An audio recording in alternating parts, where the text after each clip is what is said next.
G'day, welcome to Partakers and our series, Wow Jesus. In this series, we are looking together at who Jesus Christ was, what Jesus Christ did, and why does Jesus Christ matter some 2,000 years after his earthly life. One thing that a lot of people say about Jesus Christ, even those who are not Christian, is that Jesus was a good moral teacher. The ancient Greek philosopher Socrates offered this as a working definition of moral: how we ought to live. As I said, people often say, even those who would claim to be following Jesus, that Jesus was simply a good moral teacher, and that's all he was. So, today, we seek to discover briefly if Jesus was a good moral teacher. If he was, what did Jesus teach, and does it reflect a good way to live? Then finally, we will look briefly at if he was more than just a good moral teacher, as some claim. Jesus' moral code, revolving as it would have done around the part of the Bible we call the Old Testament, can be summed up in, do to others what you would have them do for you, for this sums up the law and the prophets. Some people refer to this as the Golden Rule. However, Jesus Christ, as ever, goes further than anybody else and says that it is not only the outward actions of a person that makes them morally good, it is also the internal attitude behind it. Of course, Jesus was acknowledged as a great teacher, often during his lifetime. And one example of that is the Nicodemus in John chapter 3. Let's have a brief reading of some of his moral teaching. This coming from Matthew chapter 5.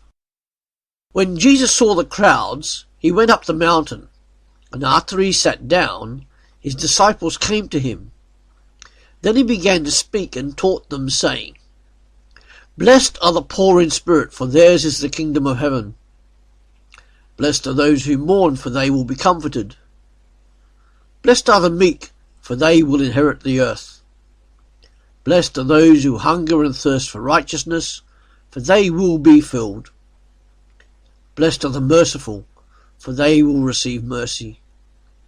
Blessed are the pure in heart, for they will see God. Blessed are the peacemakers, for they will be called children of God. Blessed are those who are persecuted for righteousness' sake, for theirs is the kingdom of heaven. Blessed are you when people revile you and persecute you and utter all kinds of evil against you falsely on my account. Rejoice and be glad, for your reward is great in heaven, for in the same way they persecuted the prophets who were before you. These words are from what is generally called the Sermon on the Mount. Jesus also said things like, love your neighbour as yourself. Love your enemies, not just your friends. Now that's a world-turning morality. Jesus forgave people their sin, but also told people not to continue in their sin, such as the woman caught in adultery and dragged before him by the teachers of the law, to whom Jesus said to her, Neither do I condemn you. Jesus declared, Go now and leave your life of sin. That's from John chapter 8.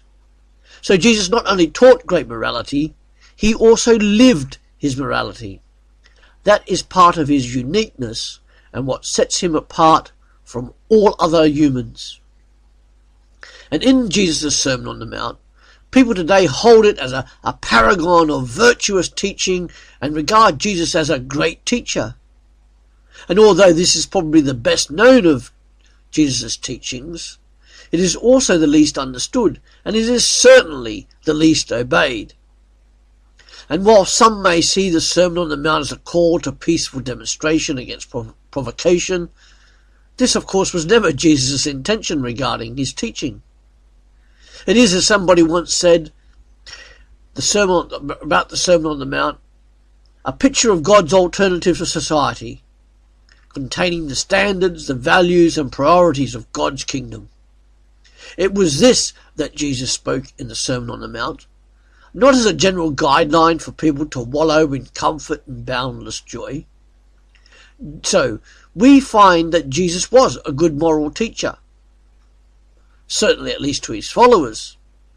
But we have to ask ourselves, was he more than just a good moral teacher?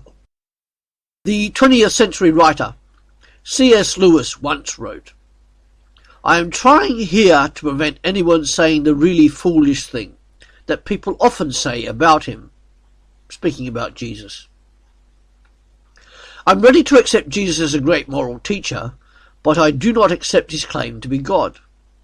That is the one thing we must not say.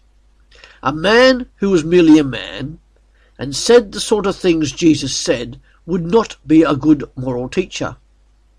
He would either be a lunatic on a level with the man who says he is a poached egg, or else he would be a devil of hell. You must make your choice. Either this man Jesus was and is the Son of God, or else he is a madman or something worse. You can shut Jesus up for a fool. You can spit at Jesus and kill him as a demon, or you can fall at his feet and call him Lord and God. But let's not come up with any patronizing nonsense about his being a great moral teacher. He has not left that open to us, and he never intended to." So Jesus was certainly a good moral teacher, but he was much more than that. As Christians, we believe that his purpose for coming was to rescue this world from the mess it is in. That is what we celebrate at the two events of Christmas and Easter. That is why God became human in Jesus Christ. And our next study looks at Jesus being fully human, and that will be followed up by Jesus being fully God. Thanks for listening. We hope you have become a little closer to Jesus through this teaching. Come back real soon, where every day something is uploaded to resource and refresh your life as a 21st century disciple of Jesus Christ. See you later.